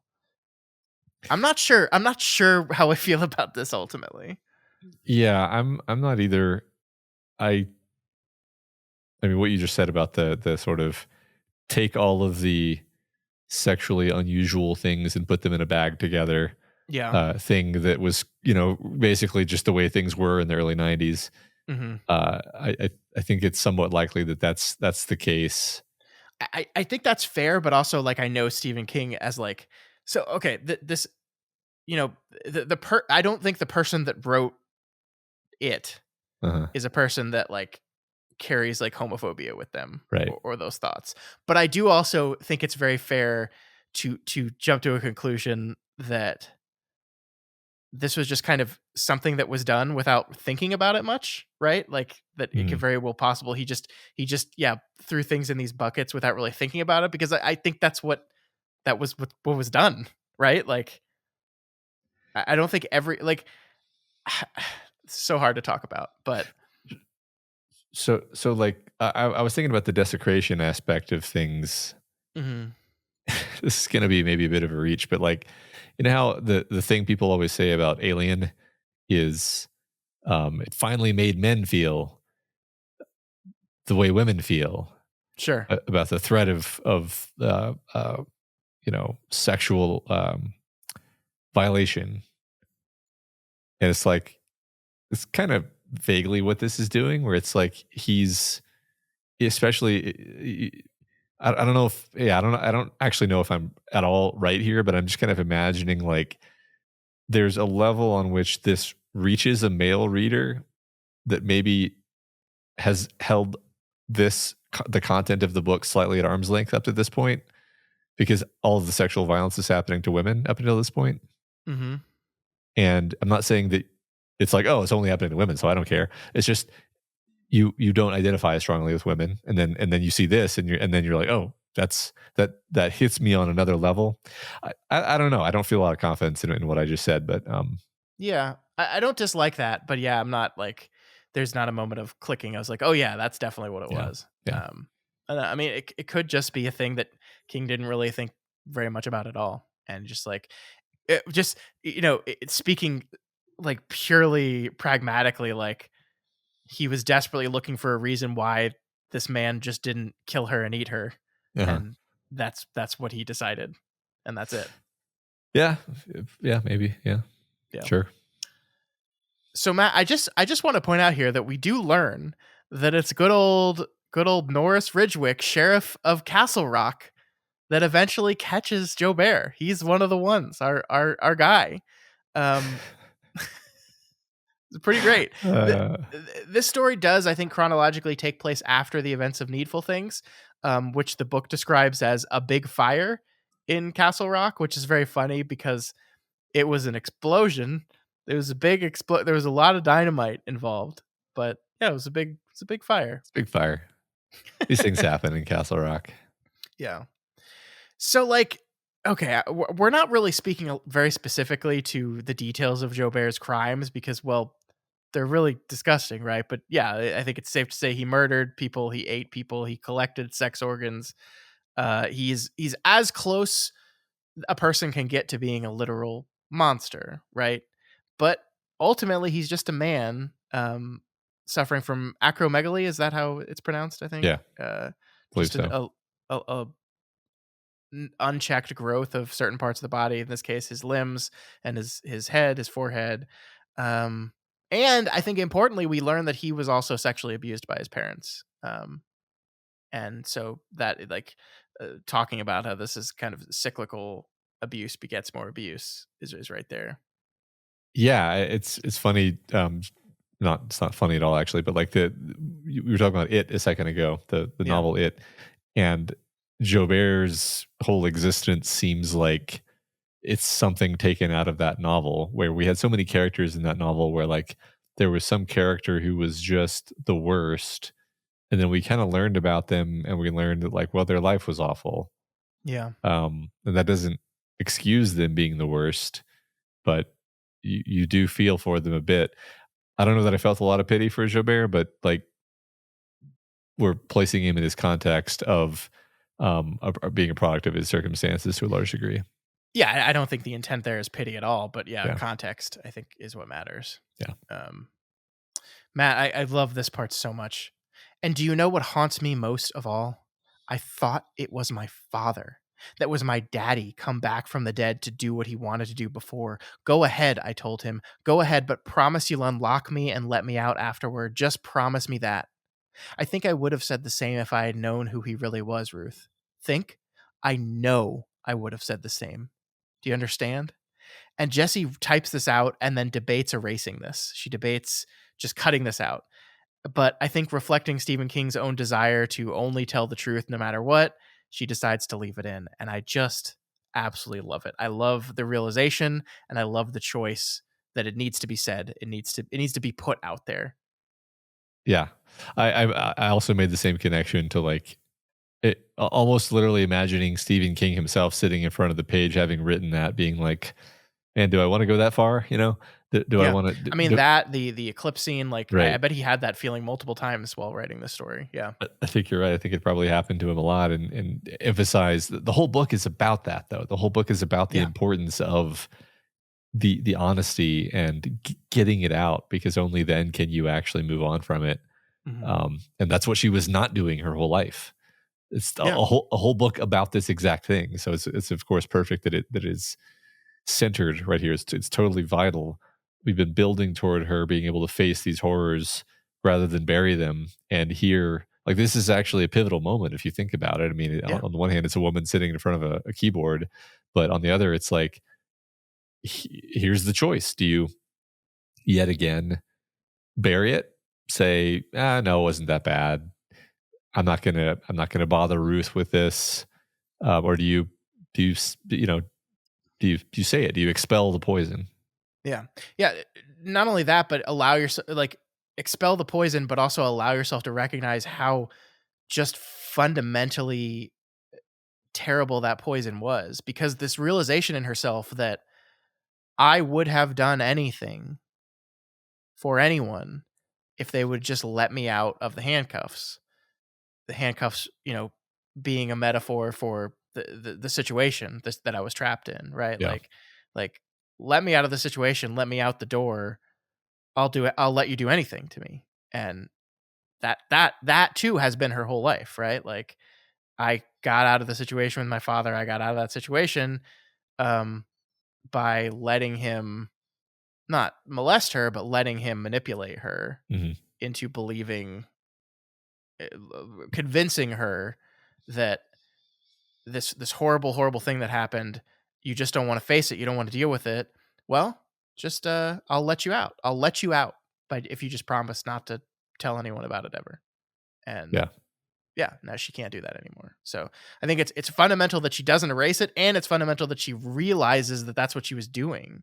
That she would have let this disgusting monster of a man rape her if he just promised to open the handcuffs afterwards. Yeah. Powerful. Yeah. So at this point, Matt, Brandon seems to likely believe that it was he allows the possibility that Jobert was the man in the house with her that day, but since he has no hard evidence, all the evidence is only circumstantial, he can't prove it and is going to choose to ignore it. And this is, you talked about pivotal moments. This is the other pivotal moment, right? This is something could easily do as well. After she's done it before, right? This is exactly what she did before. The I'm just going to do this again. And she at this time realizes that she can't do that. If I succeeded in doing that, my life would be ruined. The voices would start to come back, not just yours or Pumpkin's or Nora Callahan's, but my mother's and my sister's and my brother's and kids I chummed with in high school and people I met for 10 minutes in the doctor's office. And God alone knows how many others.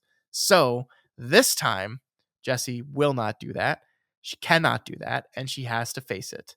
And therefore, she decides, I must physically face Jobert. And that's where we leave it. So yeah, this is the pivotal chapter. Everything else, the realization and the decision making in this chapter is the pivotal one, and everything else is just kind of the execution of that core idea. Mm-hmm. We'll talk about this more in the next chapter, I guess, but there's some tension created in the idea where you're like, what do you mean exactly? Mm-hmm. What do you mean face? Like what are you going to do? Yeah. What's your plan? Yeah. And well, yeah, let's just move on. We can get to that. Chapter 38. I love the detail here, Matt, as they prepare to go visit Jobert, that Brandon insisted she wears a hat and a veil, ostensibly like so she's not recognized, right? She doesn't want people to see who she is. So let's hide your face. But like to do so with a veil is so charged, right? She even says herself, she looks like a bride walking down the aisle as she approaches the bench. And it's just like, whoa, yeah. Whoa, that is a visual.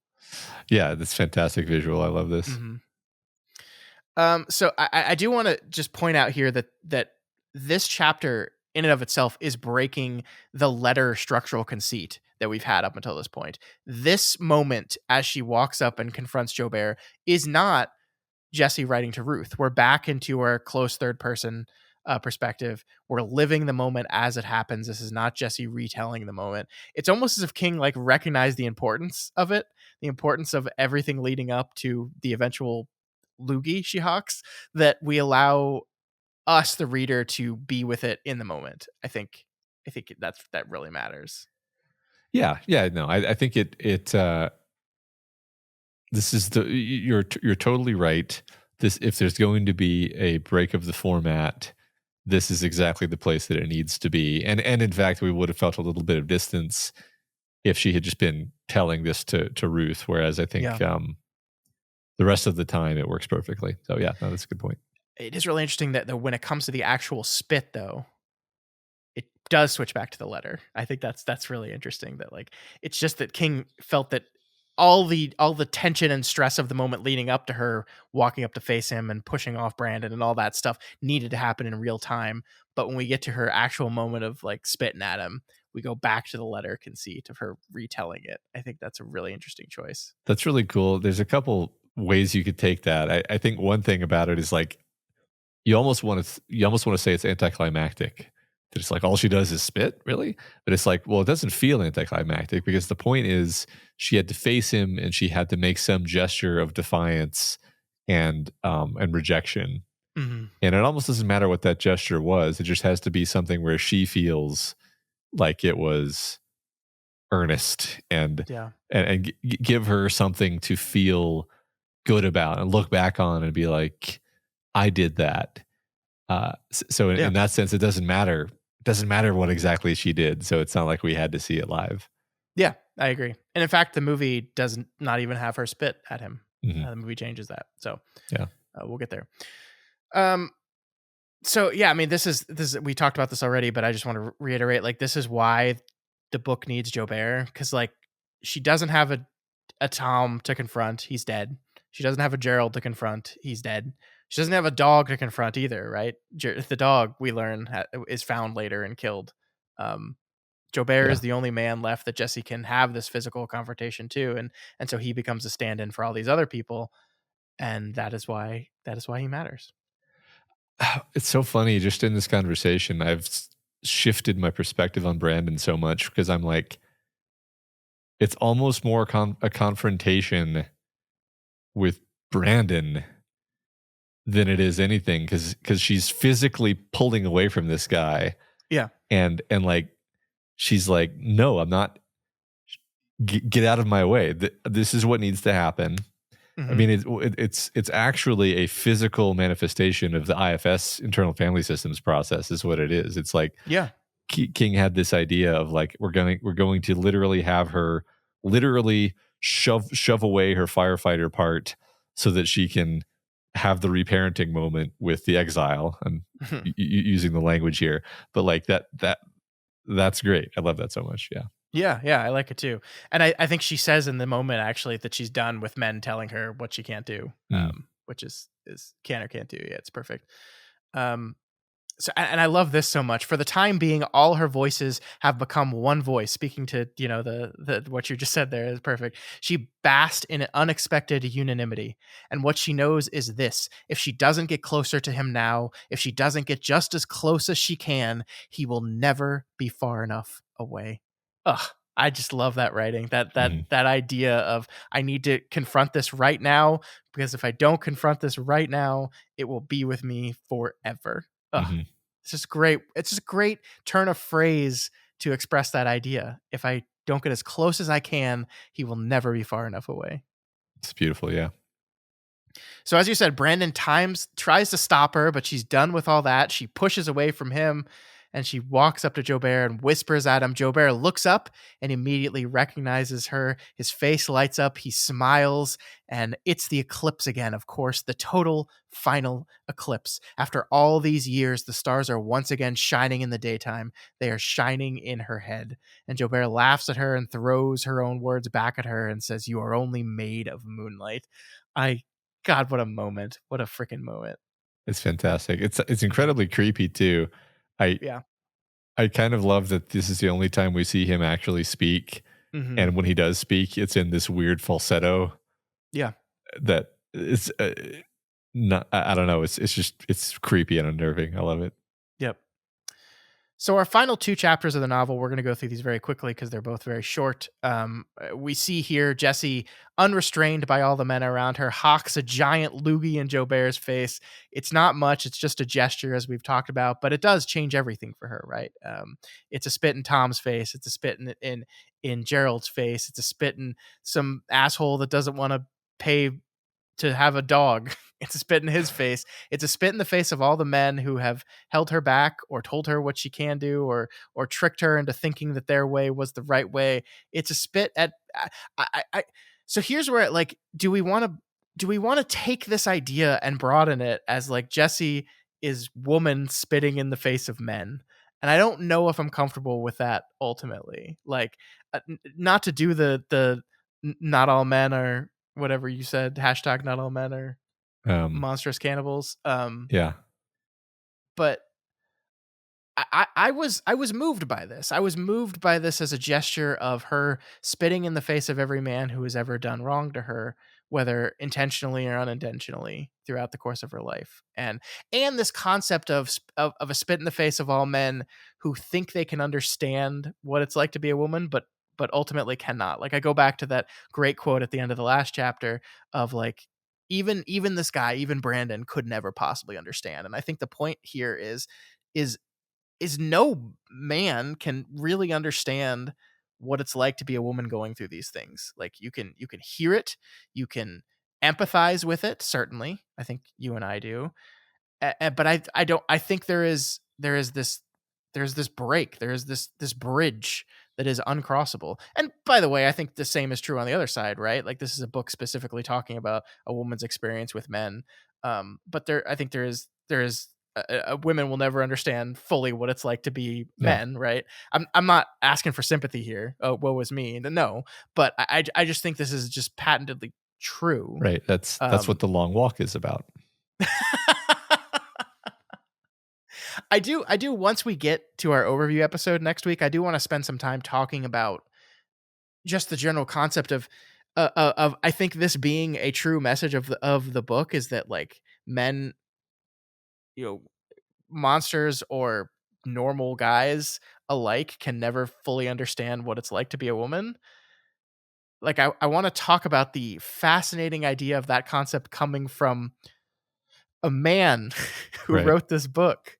And I think I have some theories that I want to get into next week. We'll save that for that conversation later. But I found this incredibly moving in this moment. I did. Yeah.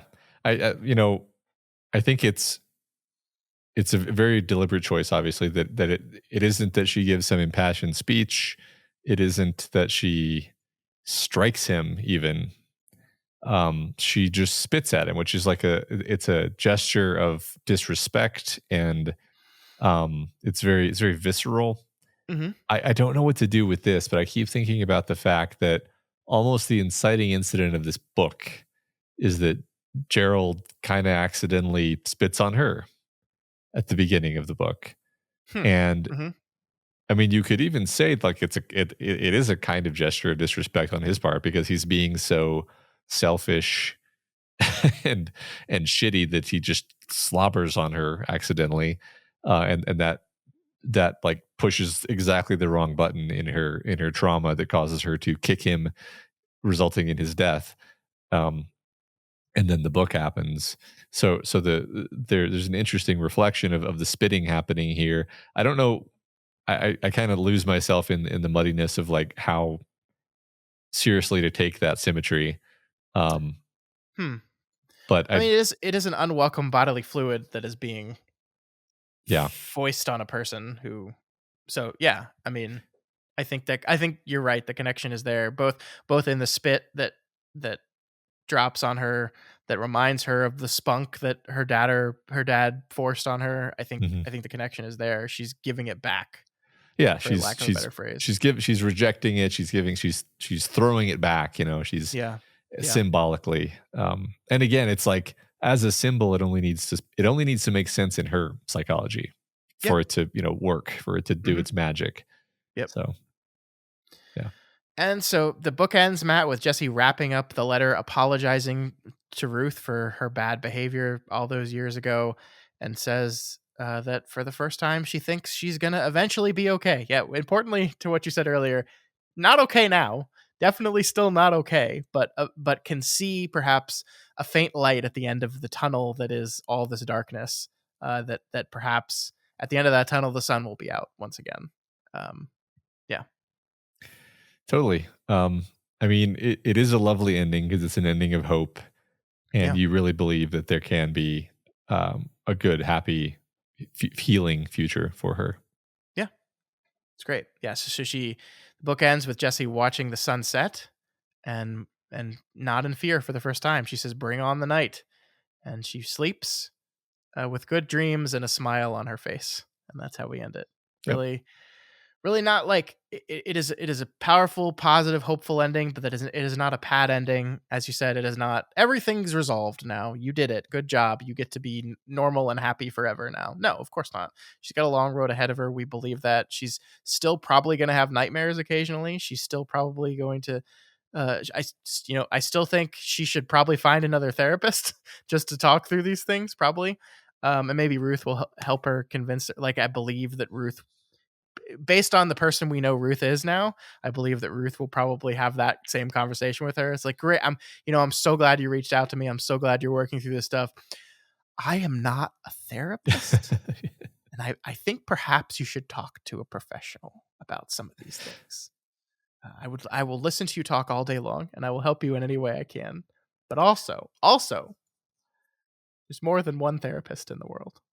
Although this was the early 90s, so was there? You're right. There actually, unfortunately, there was only one, and Yeah. she got leukemia. That's a bummer. Um, but I think actually Ruth not even responding is sort of like I can imagine that and not feel crushed by it because it's like the point was that she wrote the letter. Yeah, I don't think she needs Ruth to respond to the Right. letter. I think you're Right. right. The point was not only writing but then mailing the letter. Right. Because I think she tells Maggie, like, mail this letter, and even if I come to you later and say no, give it back to me, don't mail it, do it anyway. Right. I think you're right. That is as important a gesture as the spit itself was. And again, that's not about the recipient of either the spit or the letter. It's about the sending of both of them. Totally. Yeah. All right, great book. Enjoyed it. Me too. Next week we will do our overview episode. I guess we can announce this officially now because we're meeting with her tomorrow to record. But we are going to be we're going to have a guest on our overview episode. We are inviting our friend Kim C from the Year of Underrated Stephen King podcast back to talk. We really felt like we should have some sort of feminine perspective on this book. And Kim is a good friend of ours, and we love talking with her about Stephen King. So we thought, who better to have on this episode? So we're going to be meeting with Kim and chatting about this book. This was actually, she just read it recently as well for the first time. It was kind of kismet actually, because I reached out to her and I was like, "Hey, have you read Gerald's Game?" And she said, I'm finishing it this week for my book club. Actually, I was like, "Oh, perfect." So yeah. So we're gonna be meeting with Kim, and that's gonna be a great. I can't wait for that conversation. I think it's gonna be a lot of fun. Absolutely, me too. Yeah, so that'll be next week's episode, along with all the responses to all y'all's mailbag questions that you sent in so far. Yep. But this week we have a different discussion question we have to read answers to, right, Matt? That's right. This discussion question we're discussing now is, what's the most uncomfortable you've ever been reading or watching something? Do these moments have value in storytelling? So go back to that horrible event on the night of the eclipse. We've moved past it now in the story, and we're on the road to better things. But let's revisit it one more time. Right. Important to remember that this is not referring to the degloving. No, that's true. I mean, I guess it's also referring to the degloving. I suppose. I think we had not read the degloving section when we posed this question, so we were primarily referring to the eclipse itself. With that said, Karina 2020 says, in my mind, I think this book is the most unsettling and disturbing thing that I've read. The essay scenes in particular were difficult for me to get through. For anyone who has been essayed, this is very triggering, at least it was for me. I read this book before my essay and after as well, and it was much more difficult to get through after I went through that. Anyone who is a victim, please take care of your mental health reading this. Yeah, I guess thank you, Karina, for sharing that. And I think one thing that makes me so incredibly sad is the number of people that have reached out to us while reading this book, the number of women that have reached out to us saying that, they were abused in some way in their life, and that this book was very difficult for them because it managed to perfectly capture a lot of those feelings. I think that's it makes me so angry, but also I appreciate everyone like being willing to share that with us, because I think it's important that we recognize that this is all too common a thing that people, especially women, have to go through. So we appreciate you all sharing. I appreciate every single message we got from y'all over the course of reading this. It broke my heart a little bit. But I think that's why books like this matter ultimately. It very much seems like, to strike at the second part of our question here, do these moments have value in storytelling? Like, I feel like King is really trying to write something that is like helpful. He's not just telling the story to be like, here's something really messed up that's going to make you feel awful. It's like, well, we have to feel awful to get to the part where we really understand, how do you get out of this? Like, how do you stop feeling awful? Because I think we all, to greater or lesser degrees, have things in our life that we're all carrying around. That's why I mentioned at IFS the other day, which I can't help but now in retrospect see this book as a sort of secret IFS manual. And it's like there's so much we all carry around that we don't have to be carrying around. That there are the tools to put those burdens down, but you have to know they exist, or at least look for them. Yeah, for sure. So All right. Next, we have Apocalypse Win 7, who says there's a scene near the beginning of The Nightingale, a 2018 film, where very bad things happen to a mother and her baby. I'm not squeamish, but that scene nearly had me turning the movie off. It wasn't needlessly violent, but also didn't shy away from depicting the sudden brutality of the moment and the powerlessness that to prevent it from happening. I do think these types of moments have value in storytelling. Obviously, a deft hand is required to prevent them from feeling gratuitous or distasteful, but I think King is the absolute master at this delicate balancing act. A less brave author would cut away from the most horror details of the scene in Gerald's game, or similar scenes in Wizard and Glass or The Library Policeman. King has such an inner well of empathy and intuition of human psychology that he says, no, cutting away is a cop out. I'm going to tell you the whole story and make you imagine how you would feel if this happened to you or a loved one. Is it uncomfortable and borderline obscene? Hell yeah, that's horror. I can totally understand it being too much for some people, but for me, the most effective horror is when a storyteller can hold a mirror up to the mundane, everyday evil and say, look at this. Don't turn away. This can happen. This does happen. So let it sit with you. I think that's very well said. I like that. Yeah. Thanks, Apocalypse Win. Mm-hmm. Busy Dad 82 says, quoting us, I think, maybe Jessie can just eat herself.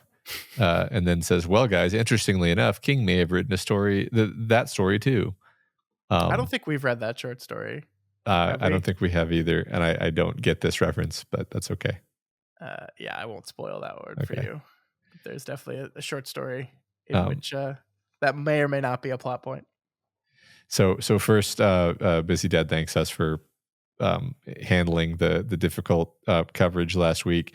We've had a lot of people saying stuff along those lines that, like, you know, that we did a good job. It was probably the hardest episode we've ever done, but like, I actually do feel like we did our best. So thank you. I appreciate your kind words there. Yeah, I think this is the first episode we've recorded after people have listened to that episode, right? So because of our weird like recording early schedule thing. So yeah, we definitely appreciate y'all appreciate y'all's feedback on that, because yeah, we were kind of just, we finished the recording and we were like, I think we took the right approach to this. I think we did as good of a job as we possibly could. And I do appreciate places in which people have pointed out things, like not necessarily like disparaging remarks, but and not like critiques even feels like too harsh. I think it's just been mostly very positive, very appreciated feedback from people. Yeah. So moving on to the discussion question answer. There have been many times where I've been made uncomfortable by a book or a movie. Sometimes it's body horror, a genre that makes me almost physically ill every time, like The Troop or almost any Cronenberg film. Sometimes it is something more unsettling, like certain parts of Blood Meridian or pretty much any Lars von Trier film. I think the distinction is, what is the point of the scene? If it's gratuitous and doesn't add to the story, then it's really just there for shock or fun. I'm thinking of the film Society now as I type this. Don't watch that one.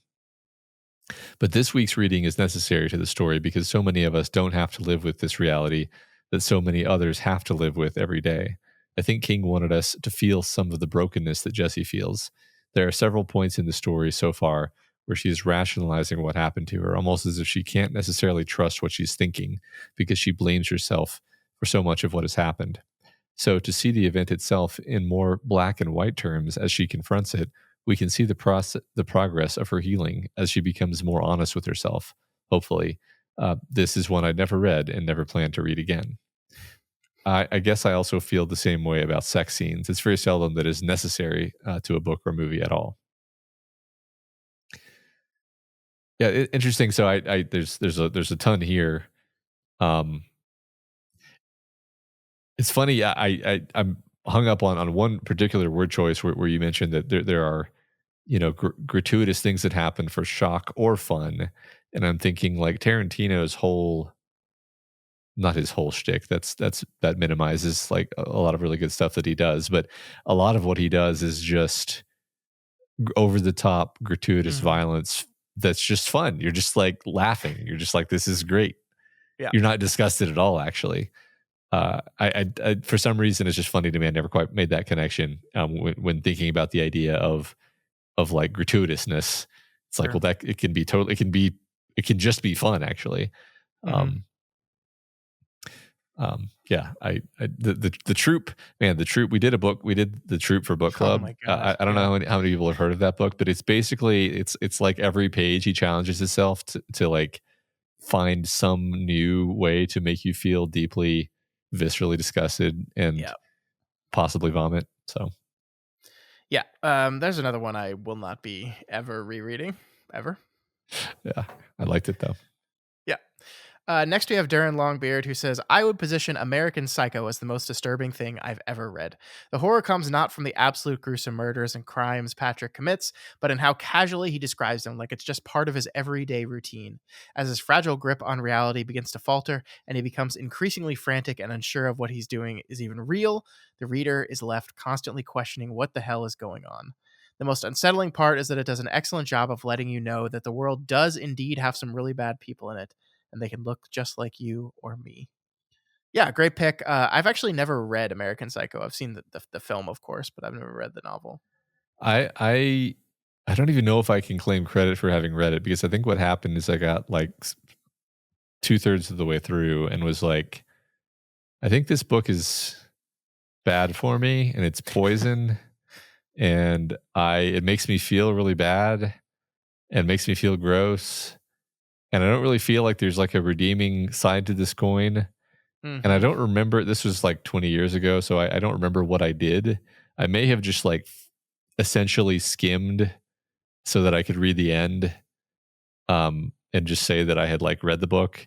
And I did read. Okay. I distinctly remember reading the end and like reading the last few pages, because it really does. It ends very very differently from the movie, but like everything is different from the movie. Anyway, it's way more disturbing than the movie. It's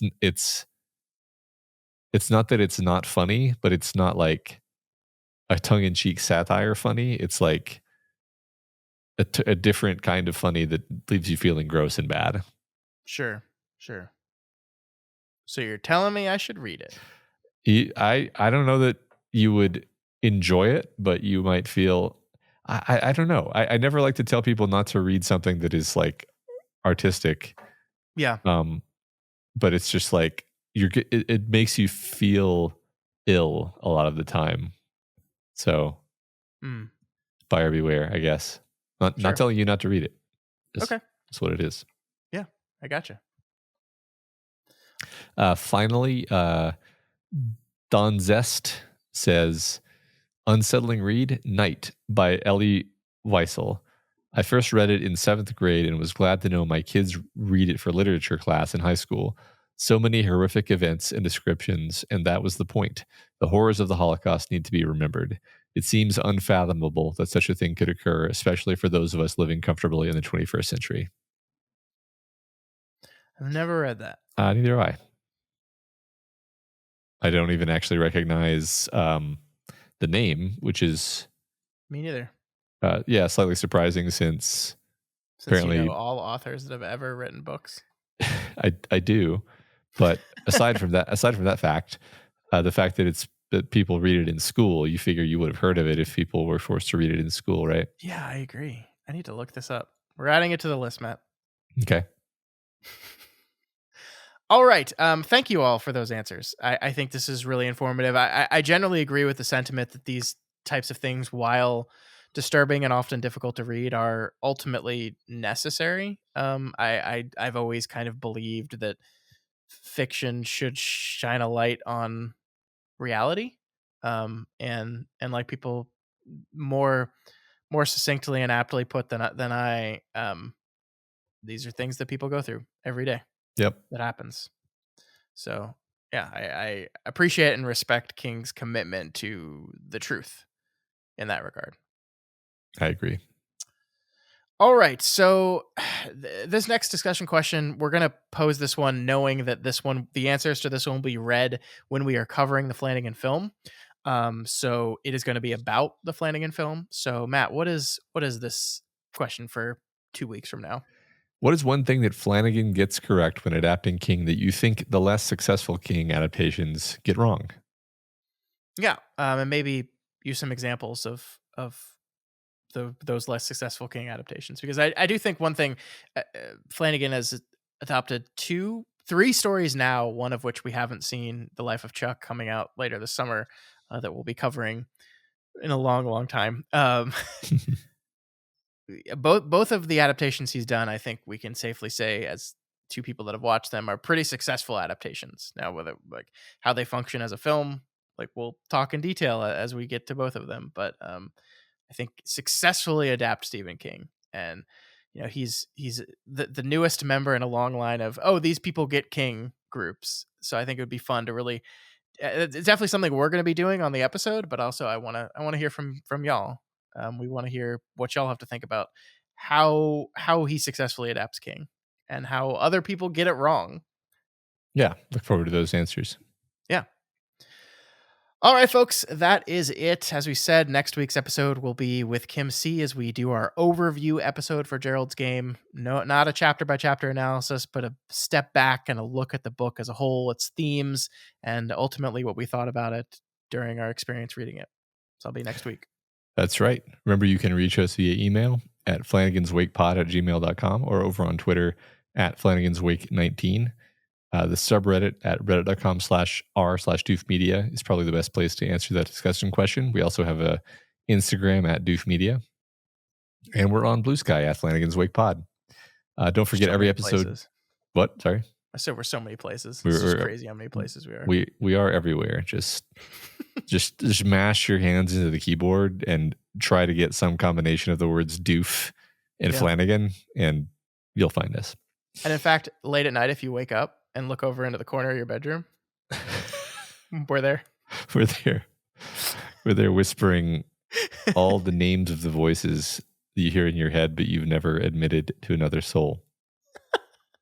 And don't forget, you can find all of our episodes on our YouTube channel.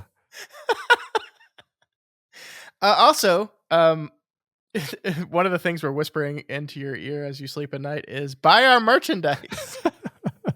You can head over to doofmedia.myshopify.com and get a bunch of Flanagan's Wake merch. We got mugs like this one I'm holding up in my hand right now. We've got shirts and hoodies and all kinds of stuff. We are constantly working on new designs and new things as we go. So we think it's a lot of fun. I enjoy sporting our merch, and I know a lot of our listeners do as well. So if you want to be part of the club, the cool kids club, head to doofmedia.myshopify.com. Yeah. If you like us and you want to support our shows, please consider donating at patreon.com/doofmedia. Remember, you can listen to that brand new episode of To a From podcast where we discuss the TV show From.